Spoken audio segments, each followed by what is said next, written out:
Holy cannoli, I'm ranking Pokemon designs again. I've done this for every generation prior to Alola, so feel free to check out those videos after you watch this one. But if you have seen them before, that means you already know how I go about ranking these designs. I want their preferred type to be clear just by looking at them. I want to get some of their personality through the design, and I want it to look good.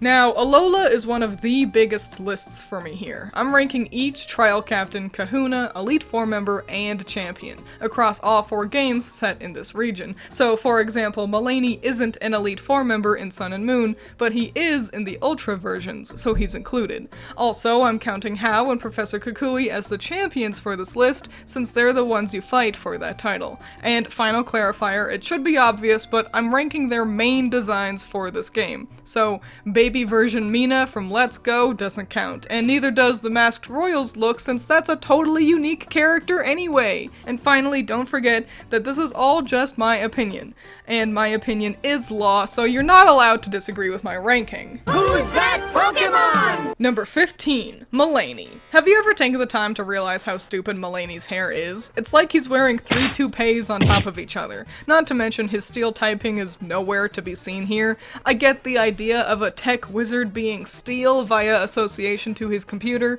but other than his boring bolo tie, Mulaney exclusively evokes words like soft, squishy, easily damaged, and honestly, he's cheating on the personality category, because the only reason you know he's a tech wizard is because he's got his nerd glasses. Take those off, and he's just an NPC. Who's that Pokemon? Number 14, Acerola. You don't mistake Acerola for any other type than Ghost, but what a shame that that came at the cost of her looking awful. And to be clear, I just mean her pieced together dress is literally ugly. She's cute and with a fun hairdo, but I just hate this dress. I understand the gimmick, but that doesn't change the fact that she's wearing trash. They fucking love her in Masters EX, which just shows all the ways she could have gotten to look nice, actually. Someone gotta go tell Nanu to spend more money on this little girl. I have done nothing wrong, ever, in my life. Money, please! Who's that Pokemon? Number 13, Hala. If I think of Alola, its first Kahuna is often one of the first things that comes to mind.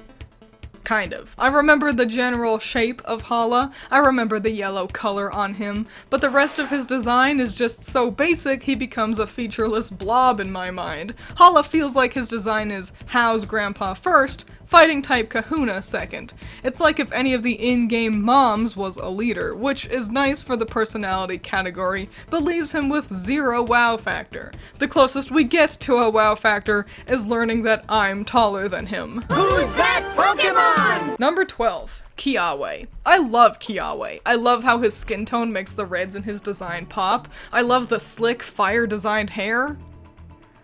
And I've just described literally everything to his design. I understand that a pretty limited fit is sorta needed to do fire dancing like him, but it just feels like we could have been given more here. An exciting accessory or a more involved tattoo. Kiawe feels like a middle evolution. Like if we were to ever get a time skip, he'd reach his full potential and be able to at least crack into the top half of a design ranking video. Who's that Pokemon? Number 11. Mallow. It's all very much the same for Kiawe's Akala companion. The green hair, flower accessory, and leaf-shaped shoelaces scream, "I love grass," but that's the only sentence to get here. Take that ladle out of her hand in the official art, and you'd have no grasp on Mallow's character. But hell, even with the ladle, it's like, okay, she likes to cook, and she's like, just a girl. A cute one, but not a particularly special looking one. Mallow's definitely another instance of middle evolution syndrome, which is really just making me wish we'd get Sun and Moon too. Who's that Pokemon? Number 10. Nanu. So I want to get the negatives out of the way quick so I can talk about how much I actually really like this design. Similar to his niece, his overall fit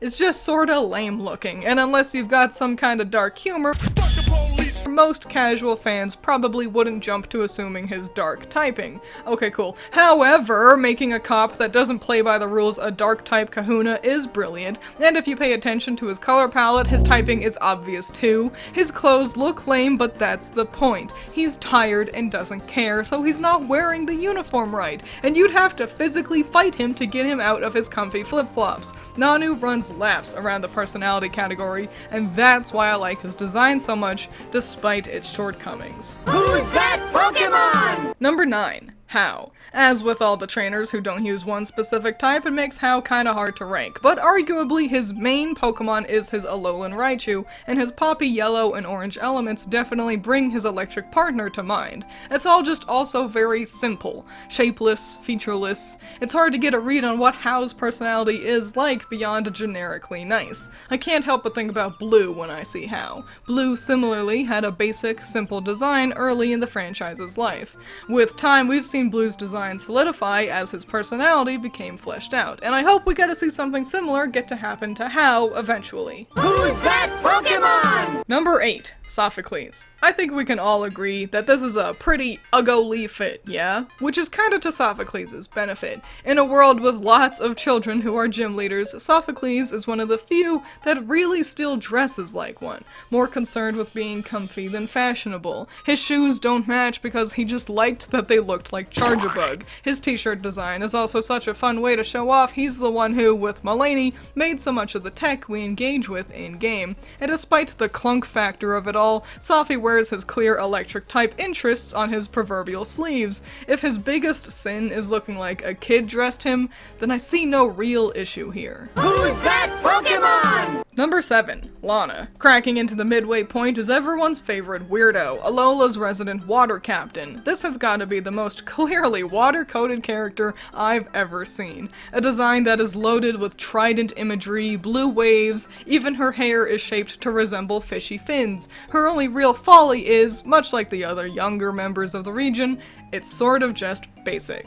Golly, there are actually a lot of children in Alola, huh? Kids can have great designs, don't get me wrong, and I wouldn't even call any of the children of Alola's designs bad, but I am starting to think that the fact that trial captains are between the ages of 11 to 19 resulted in this overall feels like a middle evolution problem so many of these youngins have. Who's that Pokemon? Number 6. Mina. Despite her cool exterior, Mina's a total tryhard. Wanna know how I can tell? You don't get an artistic swoop of paint across your face like this unless you purposefully put it there. Painting like a normal person gets paint on you in a much less aesthetically pleasing way, and as an art major who specialized in painting, I can say that I've met a million gals just like Mina in my day. She is a perfect example of artist who takes herself a bit too seriously while also trying a bit too hard to make sure everyone knows she's an artist. It's a flawless execution, and the simplicity of her outfit means her far more interesting hair, resembling paintbrushes, stands out.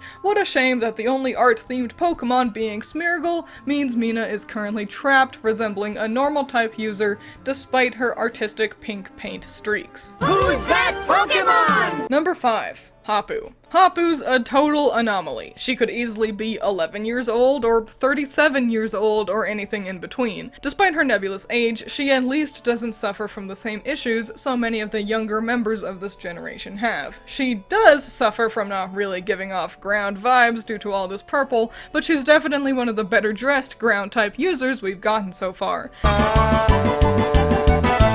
She looks so cute with her really distinct bonnet and pigtails, giving her a very hip way of demonstrating her on-the-ranch lifestyle. If the Oregon Trail had an anime, its characters would look like Hapu. Who's that Pokemon? Number 4. Ilima. It feels like the Pokemon Company is always struggling with their normal trainers, often ending up having them evoke a different type in an attempt to give them an actual personality. Ilima is, so far for these ranking videos, the best iteration of a normal trainer they've had. Not as boring as Sharon, but still giving normal. I think leaning into him being a good student helps, alongside the most normal coded color palette a character has ever had. You think of normal type Pokemon, and you think of this. There's a real power to the simplicity of it all, only held back by how dumb his capris look. Who's that Pokemon? Number 3. Professor Kukui. Kukui? I actually need to Google it. I need to make sure. Hang on. Kukui. Number 3. Professor Kukui. Ranking Kukui is tough because he's not a gym leader. He's a professor, so he doesn't use just one type, but we've seen other leaders and champions who similarly don't specialize in one thing, and Kukui's title as professor is actually a boon in this regard, Because he wasn't designed as a leader. He wasn't designed with the idea of presenting or not presenting a type. And he's got his bases pretty well covered, with his generally monochrome palette accented with a fun little rainbow. Not to mention our most athletic professor yet sporting gym shorts and water shoes make it clear not only that the prof is running around the world, but also alludes to his training for his WrestleMania side gig. Kukui gets a lot of personality in his design because he has a lot of personality to display. Finally, a feature countless Pokemon characters have sorely lacked for no discernible reason. If anything was gonna land Kukui with full marks for the personality category, it's the fact that they included his wedding ring in the design. Who's that Pokemon? Number 2, Kahili. I gotta be honest with you fam, choosing between first and second place for Alola has been the hardest decision for these rankings so far. Kahili's biggest downside is that she's just like, barely in the games, easily missable in Sun and Moon, and really only exists to give you the flying Z crystal. I bet you the devs realized her design was way too good to keep out of the spotlight, and that's why she became an Elite Four member. Even her official PNG is a weirdly textured quality. Her hair and color palette screams flying type, with the added extra yum-yumness of her toucan flavored accents, all wrapped up in her cute little golfing theme, which is also a clever way to play with the flying type. I see Kahili, and I give more value to my eyes than when I look at 70% of Kanto and Johto's leaders, and keep in mind that I really like Kanto and Johto. It's just perfect. I can easily understand how she could rank first for anyone else's list. Like I said, this was so close for me, but let's see who did reach my number 1 spot. Who's that Pokemon? Number 1, Olivia. Can you see how challenging it was to pick a winner here? Look at these two, and try and tell me with a straight face that one's design is objectively better than the other. You can't, because they're both perfect! Olivia has to be the rock-type trainer with the coolest fit, perfectly using her love for jewelry to her advantage to avoid tricking people into thinking pink shirt equals fairy type. The pink elements look so fucking good with her skin tone, by the way. The Pokemon Company may not have hyper-realistic trees in their games, but they're doing laps around everyone else when it comes to designing POC characters. Like I said, picking a winner between these two girl bosses through objectivity is nigh impossible. The thing that pushed Olivia to the top for me was really her overall impact. Remember, I said Kahili's biggest downside was that she's barely in the games. Meanwhile, Olivia gets a lot to do for the story and gameplay, being one of the first people you meet on Akala Island, on top of being its Kahuna and an Elite Four member. She's also oozing personality with her history with the professor and her love for cute stuffed animals. If I think of Alola, Olivia is the first character I recall. She's an icon and a queen. Kahili's an incredibly strong contender, but I just can't deny Olivia's overall impact. And there we have it, a region with just way more children than I thought it had. Ever since I started ranking these designs, Alola has always just sorta loomed on the horizon. It was the big region, and the region for my least favorite games of the series. But despite the self-inflicted anticipation, discussing this was a lot easier than I thought it would be. Definitely easier than a region full of uniforms would be, huh? Oh. Officer, I got one question for you. What are those? Actually, sir, we're doing this trip on a budget. We're poor. Our farm burned down. God did it to us. Damn him to hell.